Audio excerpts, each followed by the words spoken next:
Hey, my name is Omari O'Neill, and today we're going to talk about how to find a job you love or simply do more of the work that you really want to do. Now, you've probably looked around your field or your industry and you've noticed that everyone's doing the same thing. Everyone's kind of following the same steps, the same cues. The resumes all look alike, the websites all look alike, cover letters all look alike. Everything's pretty much the same. And if you're watching this, you're probably watching this because you want to know what you can do differently to position yourself and to empower and equip yourself to get more of the work that you want to do. And you might not even know what that is yet. And I'm going to walk you through a couple of steps that you can use to find out what that thing is. But more importantly, positioning yourself today in the marketplace is all about really aligning yourself with your core. Aligning yourself with your core message, your core identity, and that's ultimately how we grow. That's ultimately how we spread our message, ultimately how we get our word across and do what we really want to do. As far as I know, like there's no better way to live your life than to live it doing what you're passionate about. And you know, one of the reasons why we don't realize that or we don't think that thing is possible is because we're not conditioned to, we're not trained to. It's not a part of the program. The program doesn't say, hey, all you guys, like go and, you know, first of all, everything is boxed up, everything is isolated, everything is designed to feed something else. And when you've decided for yourself that you want to feed yourself and your family and you want to put your world at the forefront of your world, well, now we can start talking.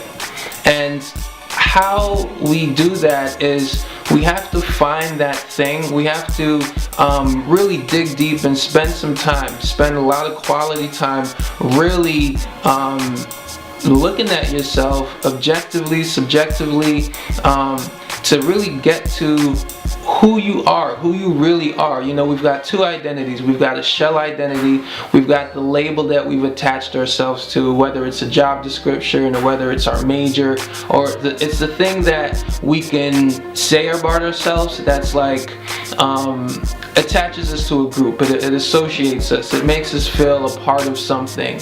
But it never really actually defines us at our core. And then we've got our core identity, which is that actual thing.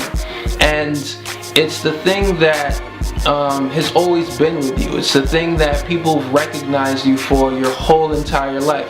It's the thing that makes you who you are. It's the thing that no matter what age you are or where you are, people look at you and they say, hey, there's something different about you. And I can't quite put my finger on it, but it's up to you to put your finger on it first. Pause. It's up to you to really define it for yourself.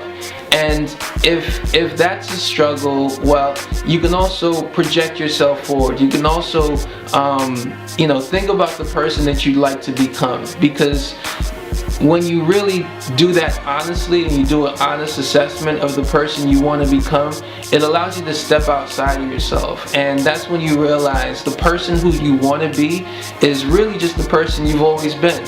And it's just been encapsulated in a shell. It's been encapsulated in a world that probably doesn't recognize or appreciate or value it. And so, you know, it takes doing that before we're able to really shift our focus now on understanding value, understanding the fact that you at your core, you've got a lot to give the world. You've got a lot to offer, and offering it and giving it is really what's going to open up the streams and flows and doors of opportunity that you need to find more of the work that you love and do more of the work that you love and ultimately find your dream job and do the thing that you're passionate about. But it takes figuring it out first. And you know, a lot of people say, yeah, you know, I gotta figure myself out, find myself. You know, I don't care how you want to think about it, how you want to do it. You just got to do it. And, you know, it's helpful to write it down. It's helpful to talk it out. It's helpful to just really focus and hone in on it. Spend some time with it. And then realizing that up until this point, you probably haven't been getting paid for it. So, there's this disassociation between what we really care about in our hearts and the thing that feeds us in our stomachs.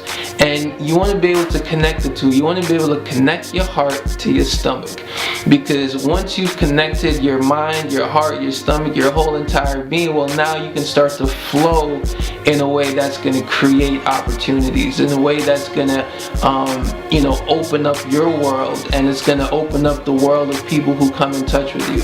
And then finally, think in terms of solutions, think in terms of problems, think in terms of connecting the two and seeing yourself as a bridge. There's something about you right now that you do incredibly well, and people look at you and they say, wow, I don't know how you do that. And it's probably something intangible. It might not necessarily be a skill.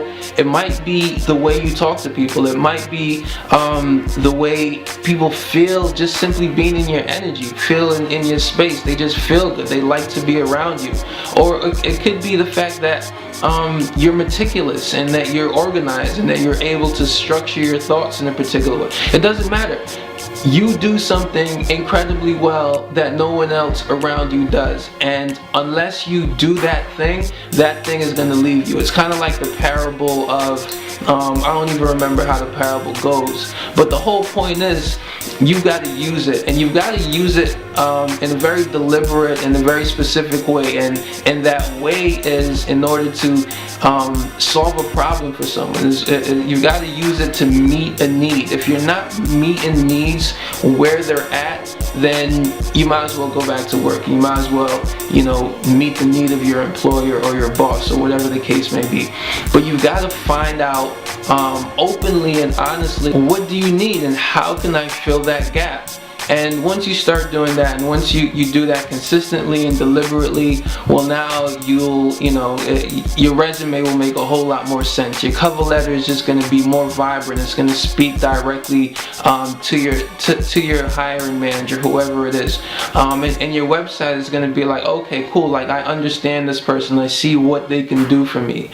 And that right there, in a nutshell, is how you do more of the work you love.